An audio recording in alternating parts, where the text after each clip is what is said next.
Sindhudurg academy engineer doctor होण्याचा राजमार्ग। 10वी नंतर स्टेट बोर्डसह जेईई, नीट, एमएच, सीईटी, नाटासाठी इंटिग्रेटेड बॅच सुरू। हैदराबाद, चेन्नई, मुंबई, कोटा येथील तज्ञ प्राध्यापकांचे मार्गदर्शन। डिजिटल स्मार्ट बोर्डसह एसी क्लासरूम। 6 वर्षांची यशस्वी परंपरा।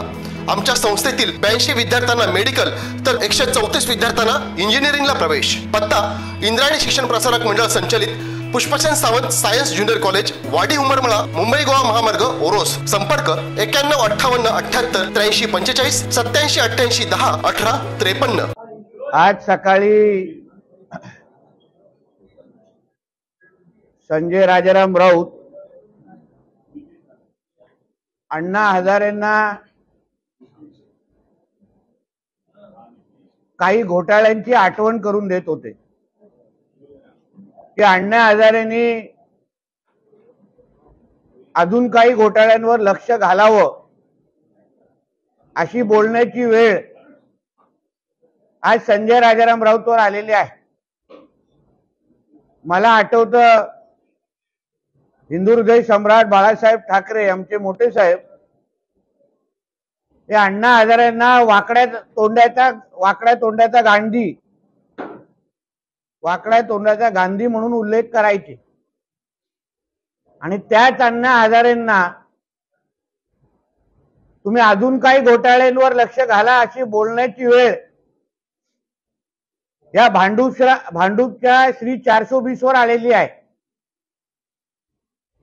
आता अण्णा हजारेजींना घोटाळ्यांची आठवण हजारेंना लक्ष घालायला सांगायला पाहिजे। एवढीच घोटाळ्यांची आठवण करण्याची खास अगर संजय राजाराम राऊतला असेल तर हे सगळ्या ज्या घोटाळे आहेत कोविड विविडचे, ज्याच्यामध्ये संजय राजाराम राऊतचा मालक, त्याचा मुलगा, मालकाचा मेवणा, हे सगळे जे बरबटलेले आहेत त्याही थोड्या घोटाळ्यांवर अण्णा हजारेजींनी लक्ष घालावं अशी ही विनंती केली तर वाईट नाहीये। आणि पदाचा गैरवापर काय असतो हे अगर खऱ्या अर्थाने बघायचं असेल तर 2.5 वर्षाचा महाविकास आघाडीचा जो कार्यकाळ आहे तो फार जवळून पाहिल्यानंतर दिसेल की अहंकार काय असतो। आणि राष्ट्रीय स्वयंसेवक संघाला शिकवण्या आणि सल्ले देण्या एवढा मोठा हा भांडूपचा देवाना निश्चित पद्धतीने नाही। कारण का तुम्हालाही काही सल्ले संघाच्या माध्यमातून दिले गेले होते हिंदुत्वाबद्दल, दाढी कुरवडण्याबद्दल, ते तुम्ही किती ऐकले, त्या विचारांचं किती पालन केलं। म्हणून उगाच दुसऱ्यांना सल्ले देण्यापेक्षा तुमच्या बुडाखाली किती आग लागली आहे ह्याचा पहिला अंदाज घ्या।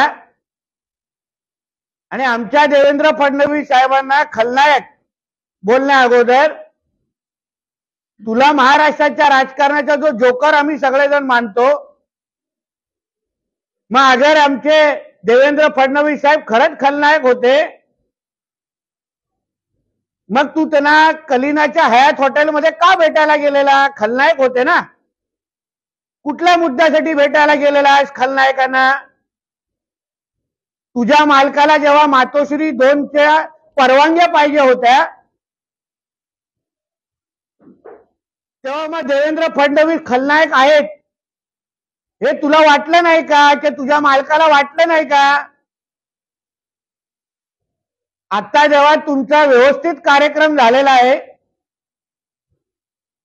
काँग्रेसच्या तुकड्यांवर जगणारे तुम्ही लोक दुसऱ्यांना खलनायक बोलण्या अगोदर किंवा फडणवीस साहेबांना आमच्या खलनायक बोलण्या अगोदर तुझ्या आणि तुझ्या मालकाचा महाराष्ट्राच्या राजकारणाचा तुम्ही लोक जोकर झालेला आहात, त्याबद्दल थोडा विचार कर आणि मग आपलं थोबाड उघड। बोला।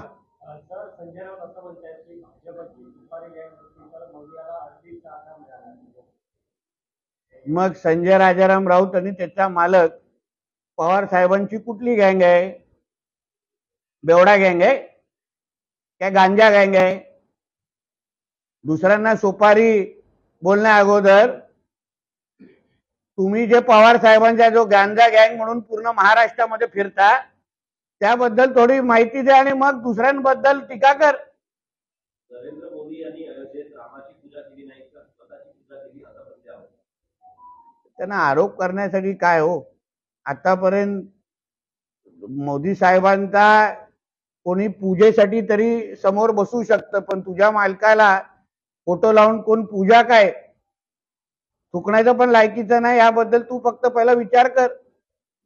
तुलना कोणाकोणाशी कुठे करायची हे या व्यक्तीला माहित नाही.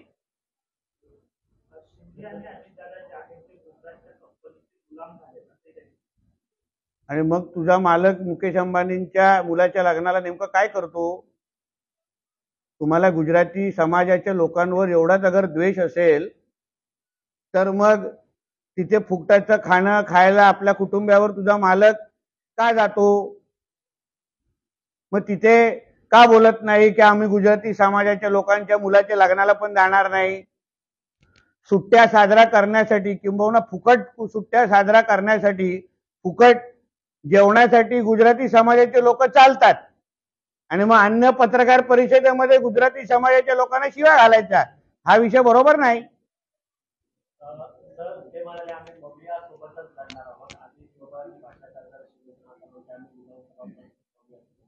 मी तर ऐकलं की काँग्रेस आणि पवार साहेब यांना 25 सीटच्या पेक्षा जास्त द्यायला तयार नाहीयेत लायकीप्रमाणे. कारण का मोजून 13-14 काय आमदार राहिलेले आहेत, तर 25 सीट पेक्षा जास्त उद्धव ठाकरेला द्यायचं नाही असं ठरलेलं आहे. पहिलं त्याबद्दल बोला आणि मग स्वबळाची भाषा तर दूर हो. कारण का तू ह्यांचे खासदार 9चे 9 खासदार हे पाकिस्तानचे झेंडे फडकूनच निवडून आलेले आहेत, स्वतःच्या ताकदीवर कुठे आलेले आहेत? कारण का ह्यांचा मूळ मतदार जे काल आमच्या फडणवीस साहेबांनी पण उल्लेख केला, यांचा मूळ मराठी मतदार यांच्याकडून कधीपासून दूर राहिलेला आहे. हिंदूंनी यांना मतदानच केलेलं नाहीये. हे सगळ्या पाकिस्तानच्या लोकांच्या झेंडे फडकवणाऱ्या लोकांवर निवडून आलेले हे लोक आहेत.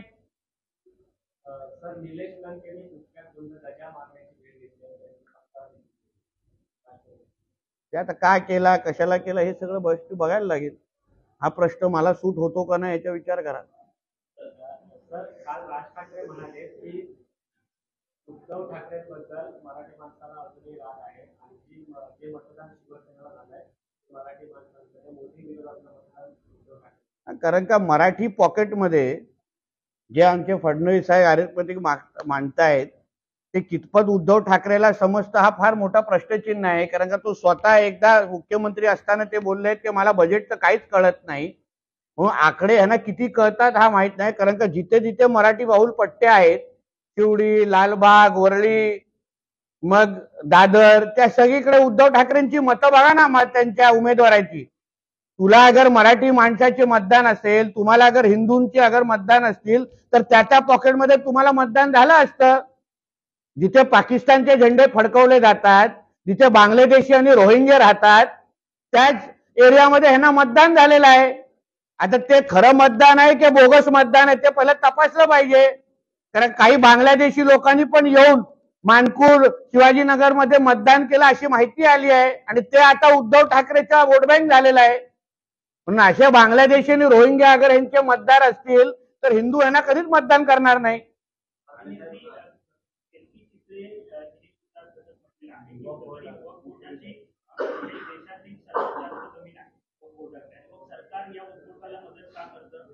त्याबद्दल आमची पक्ष अधिकृत भूमिका तुमच्या समोर मांडेल.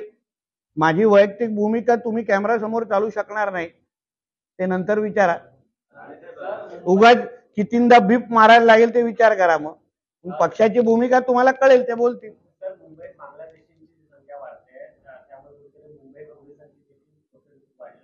पण ते सत्यच आहे ना. मुंबईमध्ये राहणारे बांगलादेशी आणि रोहिंगे यांना आणतो कोण आहे? हे शिवाजीनगर, मानपूर, भायखळा वेकाळामध्ये आलेले मुंबईचा महापौर उद्धव ठाकरे करून टाकेल. तो दिवस आता दूर नाही आहे. म्हणून कुठे ना कुठेतरी ह्याला टाच आणली पाहिजे किंवा थांबवलं पाहिजे अशा भूमिकेचे आम्ही लोक आहोत. म्हणून योग्य त्याचा अभ्यास करून या बांगलादेशीयांनी रोहिंग्याला आता कडून बाहेर हकलवण्याचं काम येणाऱ्या कालावधीमध्ये आम्हाला ती मोहीम हातात घ्यायला लागेल.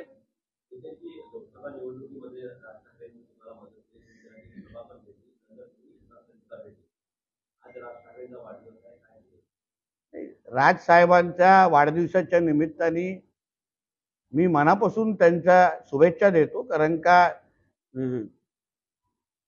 बाळासाहेब ठाकरेंचे सगळे गुण ज्या ठाकरेंमध्ये आहेत, जे तंतोतंत बाळासाहेबांचे विचाराचं पालन करतात, बाळासाहेबांचे विचार खऱ्या अर्थाने पुढे घेऊन जाण्याचा प्रयत्न जे अडीच वर्षामध्ये अहंकार दाखवण्यामध्ये PhD केली. 2.5 वर्षाच्या महाविकास आघाडीच्या कार्यकाळामध्ये अहंकार काय असतो हे उद्धव ठाकरेच्या सरकारकडे पाहिल्यानंतर, त्याचा कारभार पाहिल्यानंतर बघू शकतो. त्याचा लाभार्थी मी एक आहे. म्हणून अहंकाराची भाषा संजय राजाराम राऊतने भांडूपमध्ये बसून करू नये.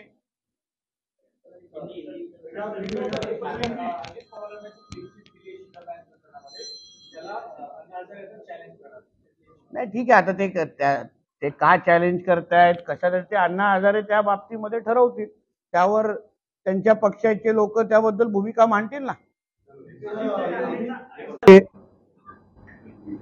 म्हणजे नेमकं बाळासाहेबांचा नातवाचा वाढदिवस होता की मिया उद्धव ठाकरेच्या मुलाचा वाढदिवस हे आम्हाला कळतच नव्हतं. यापेक्षा त्याला घेऊन जायचं ना त्या माहीम मंदिरामध्ये, माहीम मस्जिदमध्ये, घालायची त्याच्यावरच चादर.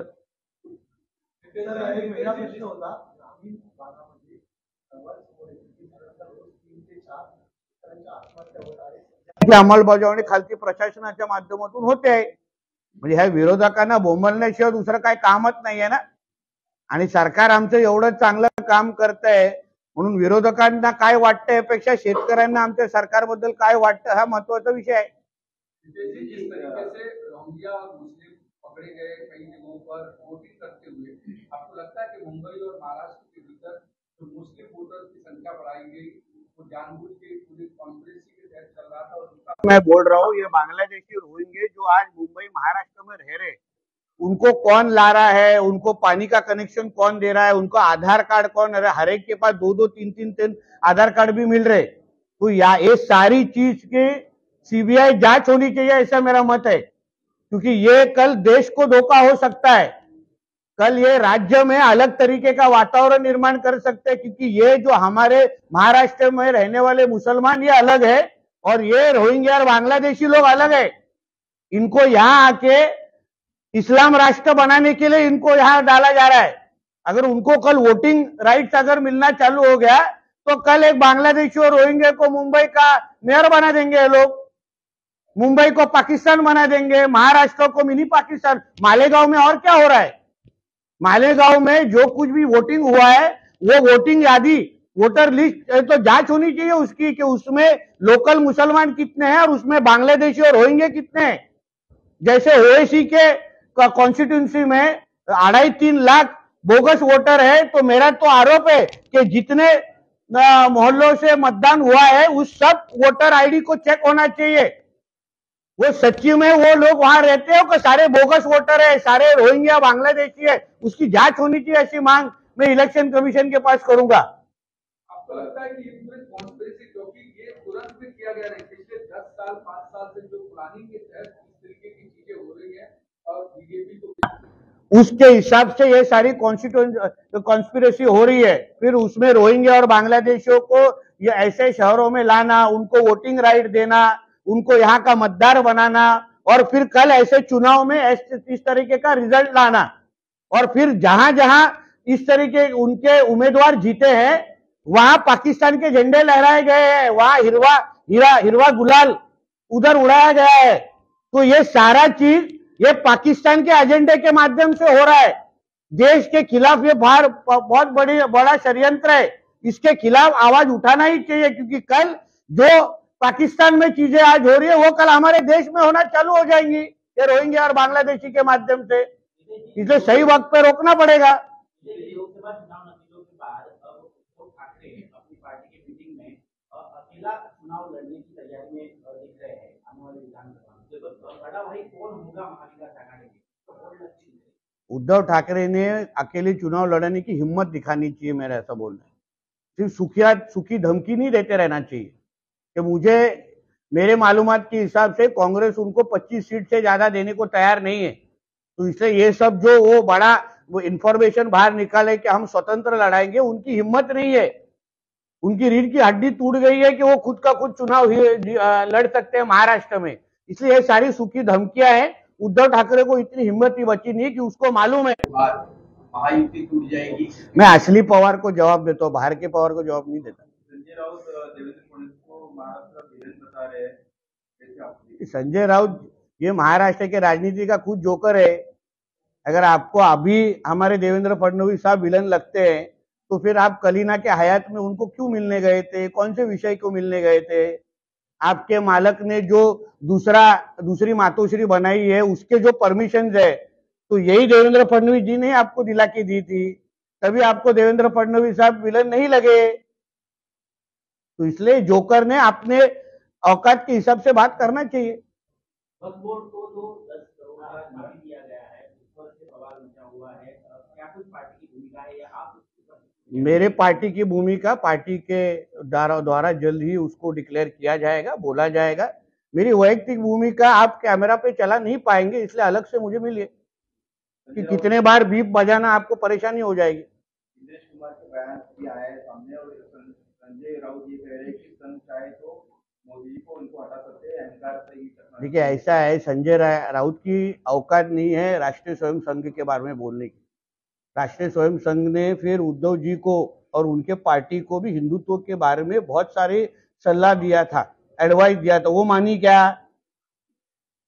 हाँ, अपना स्वाभिमान बेच के आज गए कि नहीं कांग्रेस के साथ?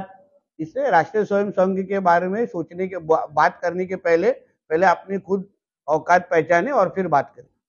भुजबल ये कह रहे हैं कि उन्हें सिर्फ 4 में से 2 ही सीट उनको दी, बाकी 2 सीट तो 12 के उम्मीदवार थे। ताज्या अपडेट्स आणि ताज्या बातम्यांसाठी आजच सबस्क्राईब करा आपला Sindhudurg digital news channel. Like करा, शेअर करा, कमेंट करा आणि महत्त्वाचं म्हणजे बेल आयकॉनला क्लिक करायला विसरू नका।